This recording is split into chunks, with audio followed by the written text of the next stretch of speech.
8 months after Russian President Vladimir Putin began an unprovoked, special military operation against Ukraine. One of the most striking aspects of the conflict has been the Ukrainian armed forces' surprising and increasingly effective rejection of Russian naval efforts to establish a command in the Black Sea.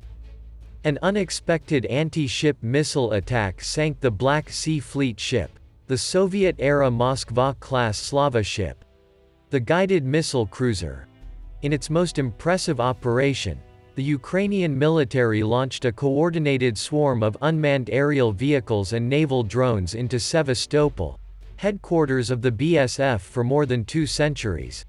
While the apparent degree of damage was minor, the technological prowess of the attack on such a highly symbolic target made Russia insist that the Ukrainian military had received foreign assistance before and during the operation.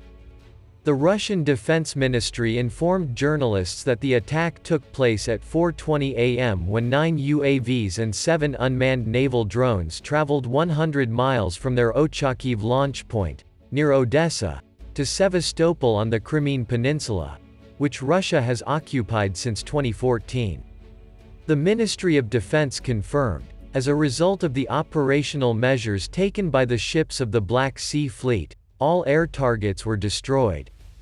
4 sea drones were destroyed by BSF Ordnance and Aviation, while another 3 were destroyed in the harbor roadside. The Ministry of Defense stated that only the minesweeper Ivan Golubet and the net mast barrier in the South Bay suffered minor damage. The implications of this attack reverberated throughout the war zone.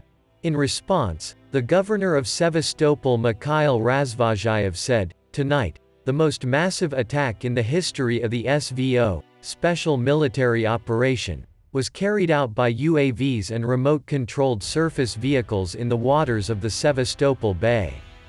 Razvozhayev added, "The enemy is trying to attack the military infrastructure of the Black Sea Fleet.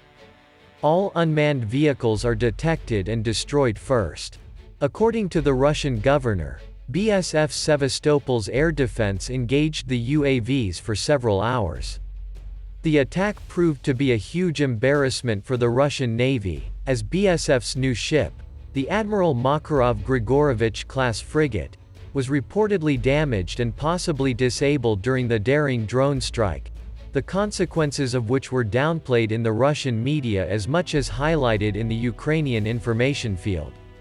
In an explosive statement, the Ministry of Defense later claimed that British specialists were directly involved in the attack on Sevastopol.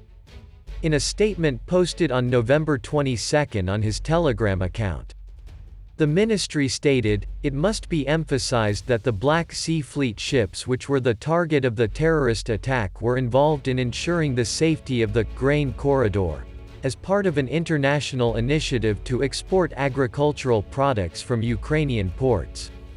The preparation for this terrorist act and the training of military personnel of the 73rd Special Center for Maritime Operations of Ukraine were carried out under the guidance of British specialists located in the city of Ochakiv in the Mykolaiv region." The attack quickly had consequences, the Russian government announcing that it was suspending its participation in a United Nations brokered arrangement that would allow civilian traders to export Ukrainian grain and fertilizer from some of Kyiv's Black Sea ports, previously blockaded by the Russian Navy. This came after the Ministry of Defense reported that the drone initially used the maritime security zone before changing course towards Sevastopol. After the attack, the Russian military also quickly began intensifying its missile strikes against its aging Soviet-era energy infrastructure, quickly crippling up to a third of the country's power-generating capacity and starting to cause rotating blackouts. The Black Sea proved to be a tactical and technological arena that disrupted long-standing regional strategic assumptions, starting with Russia's prowess and naval superiority over Ukraine.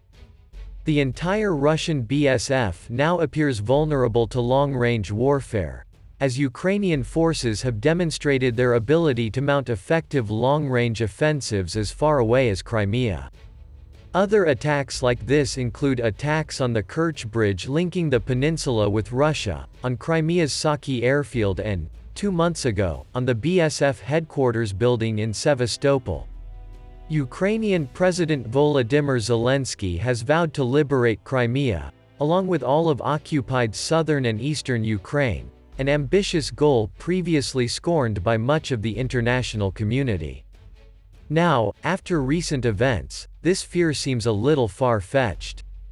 What is certain, though, is that for Ukrainian civilians who suffer from intermittent dependence on water, electricity and gas supplies, they are likely to suffer even more as the Russian military focuses increasingly on softer civilian infrastructure targets.